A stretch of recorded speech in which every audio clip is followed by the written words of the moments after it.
My name is Sharyn Di Ubaldo. I live in Walsburg, Ontario, which is in Canada.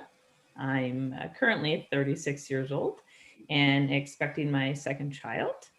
Yeah, I grew up in a small town and I went to university in Waterloo where I met my best friend, who I'm now married to. His name is Chris. And we have a son together, James, who's 2 years old. So Chris and I struggled to have a child for a few years. I had a couple miscarriages, and after dealing with fertility challenges, I started getting more and more anxious. And then we finally got pregnant, and I was anxious the entire pregnancy, worried something bad would happen. And my son was actually born at 28 weeks gestation and suffered brain damage at birth. So he now has cerebral palsy. So I was already dealing with a lot of anxiety, and then that just kind of made it spiral out of control. And then I also got depressed as well. We were in the hospital for 3 months with my son. And after his diagnosis of brain damage, I found it very hard to get out of bed some days. I remember sitting in the hospital bunk room that we lived in for 3 months with my husband saying, I don't think we're ever going to be happy ever again. Because all I could see was all the struggles that we were going to have to deal with my son. And at that time, we had a very, very poor prognosis for him. They didn't know if he would walk or talk or have mental retardation. They didn't know how much movement he would have, if he'd ever be able to communicate with us. So at that time, I always thought worst case scenario. So I couldn't get the vision of worst case scenario out of my head. And I thought I'd have to see my son struggle for the rest of my life. And I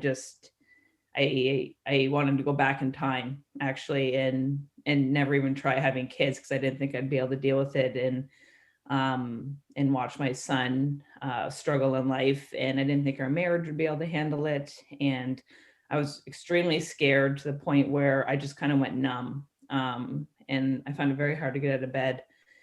And um, it was a very challenging time for, several months. We had a lot of challenges with him. We had probably 10 different specialists that we had to bring him to every month. So every week we had, multiple appointments out of town.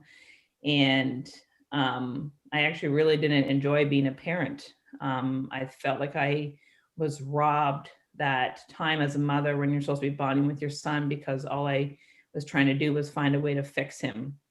And so I would spend nights and nights awake where I wouldn't sleep for days at a time trying to research the best possible therapies I could find for him so that I could sleep at night knowing that I did everything I could. And I needed to know at that time that he would be okay in order for me to feel okay. So I searched and searched and searched, and it really put a big strain on my mental health, my physical health. I wasn't able to bond with my son. It put a big strain on our marriage. Chris and I became, pretty disconnected, mostly because I wasn't able to connect with anybody. I became very secluded I didn't want to see anybody for months and months after we got home from the hospital. I didn't let any of my friends come over to see us. The only people that were allowed to come over were my mom and my sister and my brother. I was embarrassed of how I was acting, but I didn't want to be around other people that had healthy kids because I was so envious and jealous of them. And I felt very lonely because I didn't think that any of them could possibly understand what I was going through with raising a special needs child. So then I got even more depressed, more anxious, and it was kind of a vicious cycle. And um, thankfully, I was searching for a way to get my anxiety to go away because it was coming to the point where I wasn't sure if I'd even be able to take care of my son anymore because my anxiety was so bad. And I had tried meditation and lifestyle changes and diet changes and exercise and things like that. And then thankfully I came across understanding that kind of changed everything for me. And slowly but surely, I started to view life and our situation so much differently. And I started to relax more and finally enjoy my son instead of trying to fix him all the time. And yeah, and he's currently almost 2.5 years old. And for the last probably year and a half, I've just, even though we still live with what my friends would call very challenging circumstances with my son. Um, they think my life is very stressful when they look at it and busy, but even though those other circumstances, we are busy and we have a lot on the go, I am the least stressed and the most relaxed and the most connected with my family than I've ever been. Um, I don't consider myself to suffer with anxiety or depression anymore, and I just love my life. And if you would have asked me that in the hospital room 2.5 years ago, I would have said no chance that I will ever smile or laugh again or be happy or see the light in this situation. But um, yeah, I'm extremely in love with my life now, and I never thought that was possible, but it is. I'm extremely grateful for the life that I have and the son that I have. To me, I don't look at him like a project anymore that needs to be fixed. He's just perfect the way he is and brings so much joy into my life. Chris and I were saying this when he was first born after his diagnosis. We could only look at him through the lens of he's disabled, he has cerebral palsy, he has brain damage, he's broken essentially is what we thought. But honestly, most days I forget he even has cerebral palsy now. Like I look at him, I don't look at him like he's broken anymore, needs to be fixed, or not that I don't still get him the appropriate therapies that he needs, but I he's just perfect the way he is. I see him as a normal, capable child, and I was actually talking to one of my best friends about this the other day. That this has been a bit of a blessing in our life because we do take nothing for granted with him, right? The first time he said mom, I almost died. I didn't know if he'd ever talk. I used to think that, a perfect child, and I had a list of what I wanted to make sure my child did. I wanted them to be smart. I wanted them to be well liked at school, have lots of friends, be athletic. That meant that they were normal. Um, and now I realize that I had made that all up. Those were all my definitions, you know. And I no longer see that. Like, I don't look at James like he has any disability. I look at him like he's his own perfect being the way he is. And that took me a long time to be able to see him like that. And until I did see him in that different light, not needing to be fixed or that he was broken, or that he was a project. I thought he was a project for a very long time for me. I'm able to just connect and bond with him like I am with my husband or my friends or any other person. And that's made us so much closer, and it's enriched our relationship so much that when I'm in the moment with him, I just feel pure love and happiness. So the way that I view things now, I just view them in such a different light than I used to, without the negative lens that I used to put on life for most of my life, thinking everything was hard and challenging. And another thing I want to say to that, a big thing that's helped me, I think, is I used to think that my other circumstances in life needed to be a certain way for me to be okay and enjoy life and be happy, and for my family to be okay. I didn't think happiness was possible if there was struggle in life or financial struggle or um, the struggles with James. I didn't think, that's why I never thought we could be happy, because we'd always have the struggles with James. But now I realize that I'm perfectly capable of having an enriching life despite what my outer circumstances are. That your outer circumstances can be, stressful on paper, but you can still have a beautiful life. Um, and that took me a very long time to really see that. I remember people would tell me that, oh, you will still enjoy parenthood one day. And I thought, yeah, right, easy for you to say, you have a healthy child. And now I actually do see that to be true, that I enjoy my children just as much, if not more, than most of my friends that have perfectly normal, healthy children. I think the biggest thing that changed for me is that I realized underneath all of my busy, anxious, worried, panicked thinking that I had perfect mental health like everybody else. I used to think that, I had a genetic predisposition to anxiety, so I was always going to be like that. It's in my genes. I'll never change. I'm partly broken. This is just the way I am. So I always thought that I was always jealous and envious of people like my husband that were naturally just, hey, be laid back. But I started to realize that underneath all my busy thinking, I was perfectly mentally healthy too.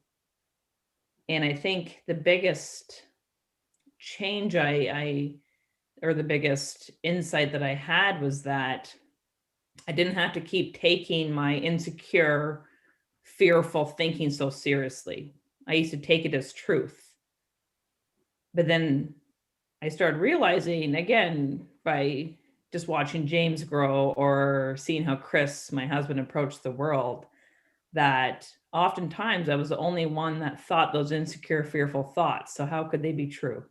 And I used to let them guide most of my life, thinking that they were telling that they had meaningful information in them and that they were going to help me navigate life in a better way.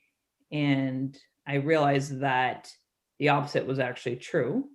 And that when I started to recognize when I was in those states of feeling insecure and anxious, that if I just let them, those thoughts and those feelings pass, they always do eventually.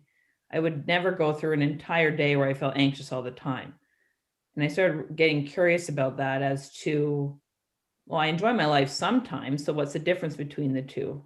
Right. And that was kind of enough for me to realize that if I'm capable of feeling happiness and having a clear mind, then I can't be broken. And I just need to learn how to do that more of the time. And the less I became consumed with my own insecure, fearful thoughts, the more I started to enjoy life. And it just took, I don't know if you'd call it a leap of faith or just seeing more about life and what's possible with other people. And probably out of pure exhaustion, I just didn't have the energy to keep divulging in that insecure thinking anymore. And it actually, on my most tired days when I'd be up all night or up all night with James or had insomnia and I was too tired the next day, I realized I enjoyed my life better on those days because I didn't have the energy to sift through all my thinking and analyze it. And I became more curious about that. And I started slowly realizing that the less I took that crummy, crappy thinking so seriously, the more I was present with my family and the more I laughed and the more I enjoyed my life. And then I just slowly over time felt less of a need to keep doing that. And then I realized that even on my busy, again, stressful days, I could still laugh and have fun and enjoy the day, regardless of what was going on. That it wasn't set in stone that if you have a busy, stressful day ahead, that you couldn't still enjoy your day despite that. So I think that's probably the biggest change, that I finally saw that underneath all of my busy thinking that I was just as well as anybody else, and that I didn't have to keep taking that thinking so seriously. Chris has always been a extremely laid back individual, which is probably why I fell in love with him. I gravitated towards that probably to get some stability in my life when I worried about absolutely everything. And if I didn't have something to worry about, I found something because it made me uncomfortable not to be worried about something because I thought I was missing something. But Chris has always looked at life. He never saw the point in worry. He didn't think it would ever change the outcome. So why put himself through that? So of course he worries, he's human, but when he worries, he knows he's not in a good frame of mind to do anything. So he lets it pass. And then when the worry passes, then he tries to tackle whatever problem is in front of him. I was afraid if I didn't worry that something bad would happen. I thought it protected me so that I could go to bed at night knowing that I had prepared for anything bad that could possibly happen, because I wasn't okay to feel worried. I hated the feeling and I needed something to do to make me feel like I was making some sort of progress to prevent catastrophe in my life. So I worried and worried, and I thought It meant that I was responsible and organized. And when I get stressed, I want to do. And I would look over at my husband and he would never be stressed. And I would get angry at him. I'd say, "Why aren't you worried about this? Do you not care?" And he would say to me, would you like me to worry? Would that help? And I said, yes, I thought it would help for him to worry. And he would laugh. And I was like, "You're not taking this seriously." But the thing is, when I would make decisions on how to tackle James's feeding problems, when I was worried, I'd always make these horrible decisions out of fear and panic. At the time, I thought they were sound decisions, but they never turned out well. When Chris would make the decision and say, "I think we should try this," and I would give up and say, "Fine, try it," somehow the solution always seemed to be a better one that worked. And I started getting curious about that. I started wondering, how is he making better decisions than me when he's not even worried about this or caring, is what I thought. So I started getting curious. And I think that started finally getting me open to the idea that my extra worry that I've been putting on myself all these years wasn't as helpful as I thought it was, because it always made me make bad decisions out of fear and panic. And yeah, so I finally learned over the last 2.5 years that when I feel that sense, everyone can tell when they're anxious or worried. When I feel that sense of worry and panic now, I know it no longer serves me, because I've looked back in history at all the times I made really bad decisions from that place. So now when I feel that, because I still do, I know not to make any rash decisions, and I try to do as little as possible until that feeling passes, because it always eventually does. And then when it does, I can tell that I'm thinking more clearly, and the answer just becomes more apparent to me. And there's less of a, how do I say this? Less of an emotional charge to it, or a sense of urgency, and it just feels more right. Whereas before, I'd be very insecure about my decision, wondering if it was the right one. So yeah, I look back at myself. Chris and I were actually talking about this. We bring it up quite often about how I used to be when we first met, and the worry that I would worry about every possible little thing. And now he actually argues that I'm the more calm one out of the two of us. So I know that I've come a long way, which is freeing for both me, but I also just enjoy my life more, because I'm not in a state of worry and anxiety 90% of my day like I used to be. And I just finally know that it's the amount that you worry has nothing to do with the amount that you care. And it took me a very long time to realize that and believe it. I used to think that every circumstance in life had an outcome, right? You have a special needs child, your life is going to be hard and you're going to struggle. I thought that was the course, right? I used to think about life very linearly. If you have a health issue, you're going to struggle and enjoy your life less. If you have a special needs child, you're going to struggle and have much less happiness than someone that has a normal child. And I would have passed a lie detector test on that. But I started realizing that you can have an infinite number of experiences with any circumstance in life, right? There's times where I'd be on vacation, on a beach in Hawaii with my husband, and I wouldn't be enjoying myself because I'd be very stressed and worried about whatever was going on in my life at that time. So it's not like being on a beach on vacation somewhere necessarily means you're going to be happy. And then there'd be times where, like when we brought my son home from the hospital and we were dealing with, stressful situations with his health, where all of a sudden my mind would clear and Chris and I would laugh and I'd just be elated with love and gratitude for my family and for my son.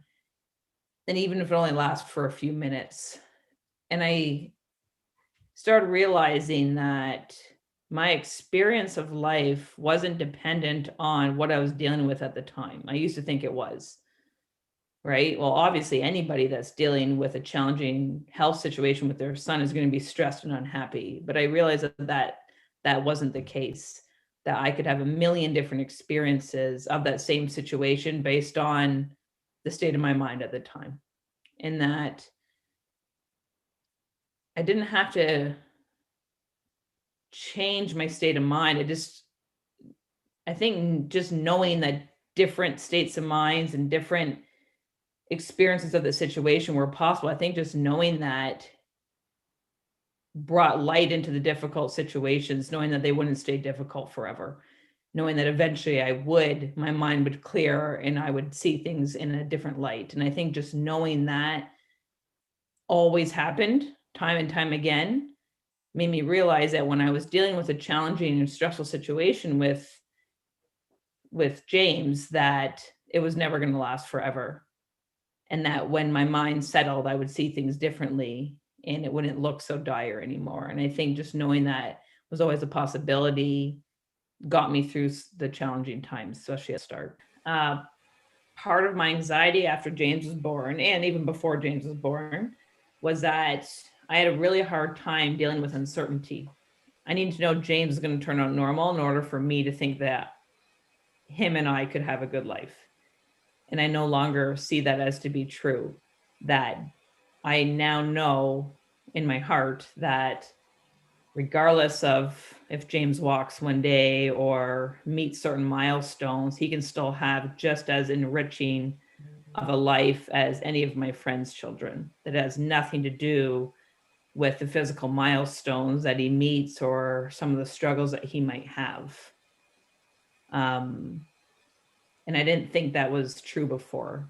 I thought that him having a special needs meant that he wasn't going to have a good life, and that because of that, me and my husband weren't going to have a good life either. And I think that was a big turning point for me to see that that wasn't true, that he has just the same capability as anybody else to enjoy his life and have an enriching, fulfilling life.